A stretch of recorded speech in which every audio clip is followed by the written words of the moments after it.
오늘 알아볼 것은 나무위키가 욕을 먹는 이유입니다. 꺼무위키 영상에서도 말씀드렸죠. 나무위키는 국내에서 가장 많이 사용되는 위키 사이트라고. 근데 나무위키의 별명은 뭡니까? 꺼무위키, 음모위키, 똥모위키, 씹덕위키, 찐따위키 등등 어느 하나 좋은 것을 찾아볼 수가 없죠. 어째서 우리들은 몸은 솔직한데 입은 솔직하지 못한 걸까요? 자, 나무위키는 어째서 욕을 두드려 맞고 있는 것인지 오늘 저와 함께 알아보도록 하겠습니다. 일단 나무위키가 어떤 곳인지 살짝만 들여다볼게요. 평균적으로 트래픽 10위권을 유지하고 있고요. 구글에서는 물론 네이버에서도 상단에 표시되는 사이트입니다. 한 사이트의 분석에 따르면 일일 방문자가 무려 860만, 일일 발생하는 페이지 뷰는 4,300만 정도로 추정된다네요. 사이트의 가치는 대략 7억 1,500만 달러, 하나로 8,500억 정도입니다. 참고로 DC가 7,300억 정도예요. 와, 씨, DC도 이겼어? 개쩌는 사이트죠. 이거 문서 정보량 한번 보세요, 이거. 쩌는디? 아, 조별과제 정보 찾고 있었는데 잘 됐다고요? 아, 그저 그대로 들고만 오세요. 싹 다 복붙하셨나요? 저한테 걸리기만 하세요. 진짜 정보통신학과 1사학번 김현 개 이거 보면 전화 받아라. 나무위키 칭찬 그렇게 하더니 왜 욕함? 여기도 엄연히 검색 엔진 아님?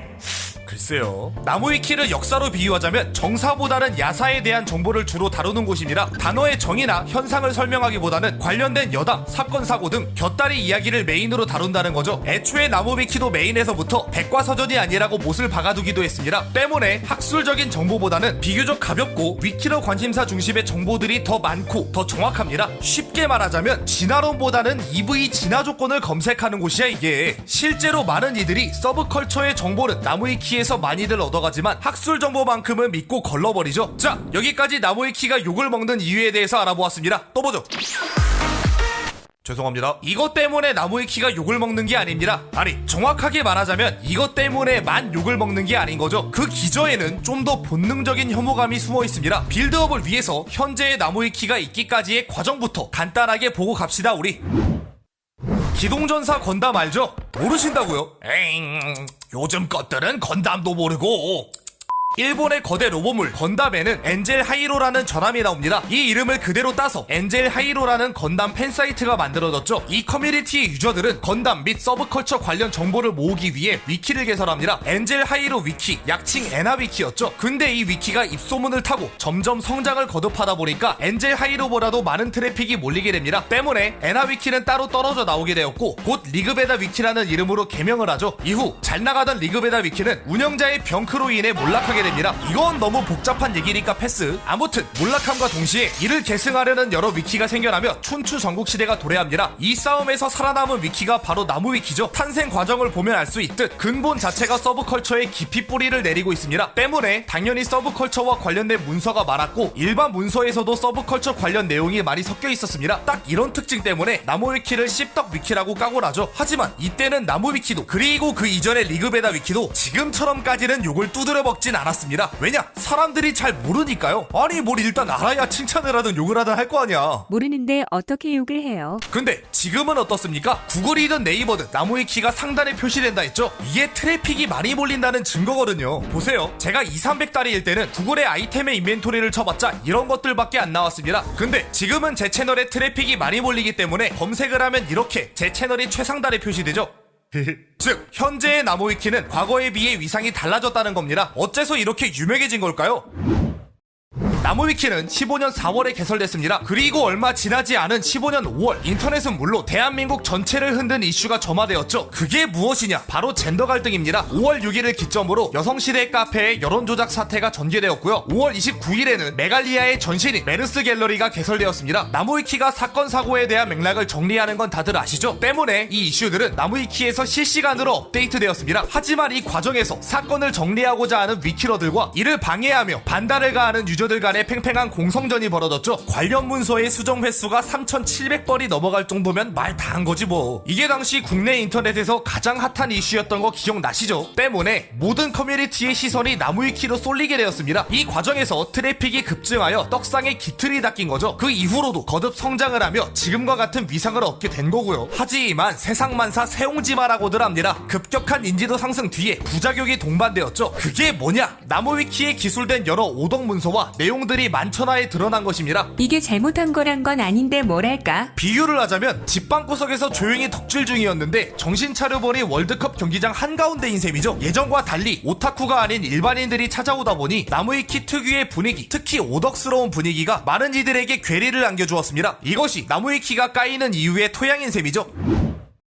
자, 나무위키가 까이는 이유는 크게 둘로 나뉩니다. 운영진의 행태나 토론 방식, 문서 사유화 등의 내부적인 요인, 그리고 겉으로 드러난 외부적인 요인입니다. 내부적인 요인은 솔직히 우리가 알 바는 아니니까 패스합시다. 그거 없이 외부적인 요인만으로도 나무위키를 까거든요. 뭐랄까 그 됨됨이를 알기도 전에 얼굴 보고 뒷걸음치는 느낌 같은 거예요, 이게. 자, 많은 외부적인 요인이 있지만 대표적으로 3개만 들게요. 씹덕, 찐따, 자의식 과잉, 이렇게 일축할 수 있습니다. 왜 굳이 이 3가지를 일축했냐? 나무위키를 조지던 선봉장이 이 3가지를 위크 포인트로 잡아 두드려 팼기 때문입니다. 선봉장이 누구냐? 당시 DC 대형 갤러리였던 고전게임 갤러리입니다. 꺼머위키 드립이 처음 퍼진 곳이 고겔이었던 거 다들 기억나시죠? 당시 고겔은 혼모노라는 말을 굉장히 적극적으로 사용할 정도로 씹덕 그리고 찐따에 대한 혐오가 굉장히 강했습니다. 때문에 이들에게 오타쿠 내음을 풀풀 풍기는 나무위키는 아주 좋은 먹잇감이었죠. 이 개념글 목록 보세요. 죄다 나무위키 까는 글들입니다. 고겔이 대형 갤이었던 터라 이 글들이 인터넷 전반으로 퍼져나갔고 나무위키의 이미지는 한층 더 나락으로 추락합니다. 당시 주로 까였던 내용들을 테마별로 나눠서 확인해 볼까요? 첫 번째, 씹덕 위키. 나무위키에는 특유의 어투가 있죠. 이거 이 중에 하나쯤은 본 적 있으실 겁니다. 특히 취소선의 경우 드립을 위한 용도로 사용되는데 이는 일본에서 그대로 건너온 문화입니다. 이 특유의 어투가 씹덕처럼 보인다며 까이곤 했죠. 이게 아니더라도 일반 문서에서 자꾸 씹덕 관련 정보들이 뜬금없이 튀어나옵니다. 피망을 검색하면 피망 얘기보다 피망을 싫어하는 가상의 인물 목록이 더 알차게 기술되어 있고요. 인용문에 처음 보는 위인이 껴있길래 뭔가 하고 클릭해보면 애니 캐릭터입니다. 불치병 항목에는 일종의 모해 요소라는 말까지 기술해 두었죠. 이러한 점 때문에 씹덕 위키라고 불리며 까이는 것입니다. 두 번째, 찐따 위키. 고겔에선 나무 위키 7대 논문을 선출했습니다. 각 문서의 길이와 내용의 알참을 기준으로 선정해낸 문서들이죠. 어떤 것들이 선정되었냐? 찐따, 일진, 왕따, 학교폭력, 수학여행, 집단 괴롭힘, 오타쿠 문서였습니다. 자, 들어가기 앞서 학교폭력을 옹호하자는 건 아닙니다. 하지만 인터넷에는 틀림없이 찐특, 담당 일진, 기억폭력 등을 보면 알 수 있듯이 찐따를 놀려먹는 성향이 있죠. 물론 이것도 자기 비하적인 분위기에서 비롯된 현상이지만 어쨌든 간에 싫어하는 건 사실입니다. 근데 해당 문서들에는 경험에 근거한 듯한 정보나 감정이 실린 문장들, 소위 말해 찐따가 적은 듯한 문장이 많이 보입니다. 인간이라면 남을 지칭할 때 절대 입에 담아선 안 되는 최악의 욕설.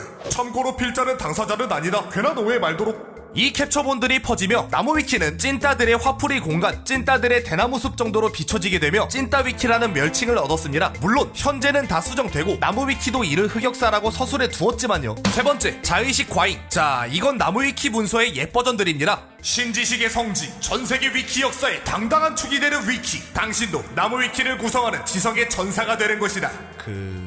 나무위키가 독창적이고 개성있는 위키는 맞습니다. 대한민국에서의 그 위상이 남다른 것도 사실이고요. 근데 나무위키가 유명해진 이후로 일부 위키러들은 자의식이 과잉된 모습을 보여주었습니다. 자신들이 시대의 흐름을 만들어가는 중심에 있다고 생각하는 것이죠. 이러한 모습 또한 나무위키가 까이는 이유 중 하나입니다. 정리하자면 현재 나무위키는 그 위상에 비해 아직 소갈맹이가 연글지를 못했습니다. 너무 확 떠버렸어. 문화지체 현상 비슷한 거야 이게. 하지만 현재 나무위키도 이러한 문제점을 인지하고 다양한 차원에서 개선해 나가고 있습니다. 대표적으로 가독성 프로젝트를 통해 나무위키 특유의 어투를 지속적으로 개선하고 있고요. 문서 규범화를 통해 정보의 객관화를 추구하고 있습니다. 비록 근본도 주된 분위기도 서브컬처 쪽이기 때문에 완벽하게 환골탈태할 수는 없겠지만 그럼에도 개선해 나가는 모습은 정말 보기 좋습니다. 이런 건 칭찬해줘야겠죠.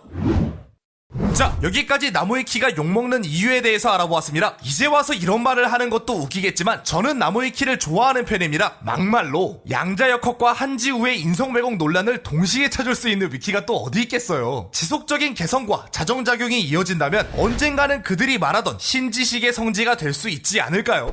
또 보죠.